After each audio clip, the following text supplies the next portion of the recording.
इस वीडियो में सुभाष चंद्र बोस की पूरी कहानी बताने जा रहे हैं। कंपटीशन एग्जाम मेन प्रश्न पूछे जाते हैं। आप इस चैनल पर नए हैं तो चैनल को सब्सक्राइब कर लीजिए और बेल आइकन पे कर दीजिए जिससे नए वीडियो की नोटिफिकेशन आप तक जल्दी पहुंच जाए।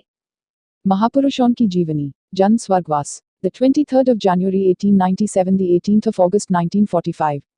नारा, तुम मुझे खून दो, मैं तुम्हें आज़ादी दूंगा।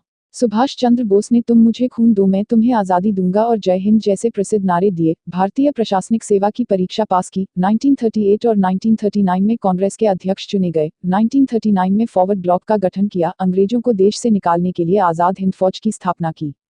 सुभाष चंद्र बोस को नेताजी भी बुलाया जाता है। वह भारतीय स्वतंत्रता संग्राम के एक प्रख्यात नेता थे। हालांकि देश की आज़ादी में योगदान का ज्यादा श्रेय महात्मा गांधी और नेहरू को दिया जाता है, मगर सुभाष चंद्र बोस का योगदान भी किसी से कम नहीं था। प्रारंभिक जीवन। उनका जन्म जनवरी 23 सन 1897 में उड़ीसा के कटक शहर में हुआ था। उनके पिता जानकी नाथ बोस प्रख्यात वकील थे। उनकी माता प्रभावती देवी सती और धार्मिक महिला थी। प्रभावती और जानकी नाथ की 14 संतानें थीं, जिसमें 6 बेटियां और 8 बेटे थे। सुभाष उनमें से 9वें स्थान पर थे। सुभाष बचपन से ही पढ़ने में होनहार थे। उन्होंने 10वीं की परीक्षा में प्रथम स्थान प्राप्त किया था और स्नातक में भी वो प्रथम आए थे। कलकत्ता के स्कॉटिश चर्च कॉलेज से उन्होंने दर्शन शास्त्र में स्नातक की डिग्री हासिल की थी। उसी दौरान सेना में भर्ती हो रही थी। उन्होंने भी सेना में भर्ती होने का प्रयास किया, परंतु आंखें खराब होने के कारण उनको अयोग्य घोषित कर दिया गया। वे स्वामी विवेकानंद के अनुनायक थे। अपने परिवार की इच्छा के अनुसार वर्ष 1919 में वे भारतीय प्रशासनिक सेवा की तैयारी के लिए इंग्लैंड पढ़ने गए। करिया। भारतीय प्रशासनिक सेवा के लिए उन्होंने 1920 में आवेदन किया और इस परीक्षा में उनको न सिर्फ सफलता मिली बल्कि उन्होंने चौथा स्थान भी हासिल किया। वे जलियांवाला बाग के नरसंहार के बहुत व्याकुल हुए और 1921 में प्रशासनिक सेवा से इस्तीफा दे दिया। भारत वापस आने के बाद नेताजी गांधी जी के संपर्क में आए और भारतीय राष्ट्रीय कांग्रेस में शामिल हुए। गांधी जी के निर्देशानुसार उन्होंने देशबंधु चित्तरंजन दास के साथ काम करना शुरू किया। उन्होंने बाद में चित्तरंजन दास को अपना राजनीतिक गुरु बताया था। अपनी सूझबूझ और मेहनत से सुभाष बहुत जल्द ही कांग्रेस के मुख्य नेताओं में शामिल हो गए। 1928 में जब साइमन कमीशन आया तब कांग्रेस ने इसका विरोध किया और काले झंडे दिखाए। 1928 में कांग्रेस का वार्षिक अधिवेशन मोतीलाल नेहरू की अध्यक्षता में कोलकाता में हुआ। इस अधिवेशन में अंग्रेज सरकार को डोमिनियन स्टेटस देने के लिए 1 साल का वक्त दिया गया। उस दौरान गांधी जी पूर्ण स्वराज की मांग से सहमत नहीं थे। वहीं सुभाष को और जवाहरलाल नेहरू को पूर्ण स्वराज की मांग से पीछे हटना मंजूर नहीं था। 1930 में उन्होंने इंडिपेंडेंस लीग का गठन किया। सन 1930 के सिविल डिसोबीडियंस आंदोलन के दौरान सुभाष को गिरफ्तार कर जेल भेज दिया गया। गांधी इरविन पैक्ट के बाद 1931 में उनकी रिहाई हुई। सुभाष ने गांधी इरविन पैक्ट का विरोध किया और सिविल डिसोबीडियंस आंदोलन को रोकने के फैसले से भी वह खुश नहीं थे। सुभाष को जल्द ही बंगाल अधिनियम के अंतर्गत दोबारा जेल में डाल दिया गया। इस दौरान उनको करीब 1 साल तक जेल में रहना पड़ा और बाद में बीमारी की वजह से उनको जेल से रिहाई मिली। उनको भारत से यूरोप भेज दिया गया। वहां उन्होंने भारत और यूरोप के मध्य राजनीतिक और सांस्कृतिक संबंधों को बढ़ाने के लिए कई शहरों में केंद्र स्थापित किए। उनके भारत आने पर पाबंदी होने बावजूद वो भारत आए और परिणामतः उन्हें 1 साल के लिए जेल जाना पड़ा।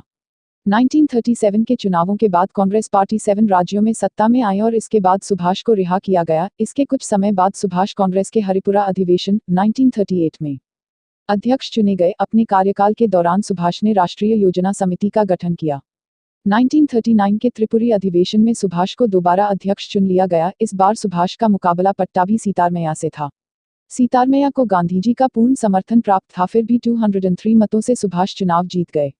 इस दौरान द्वितीय विश्वयुद्ध के बादल भी मंडराने लगे थे और सुभाष ने अंग्रेजों को 6 महीने में देश छोड़ने का अल्टीमेटम दे दिया। सुभाष के इस रवैये का विरोध गांधी जी समेत कांग्रेस के अन्य लोगों ने भी किया, जिसके कारण उन्होंने अध्यक्ष पद से इस्तीफा दे दिया और फॉरवर्ड ब्लॉक की स्थापना की।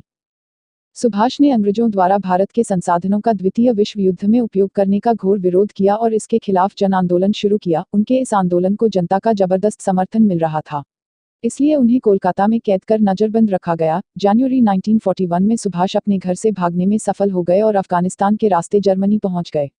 दुश्मन का दुश्मन दोस्त होता है वाली धारणा के मद्देनजर उन्होंने ब्रिटिश राज को भारत से निकालने के लिए जर्मनी और जापान से मदद की गुहार लगाई।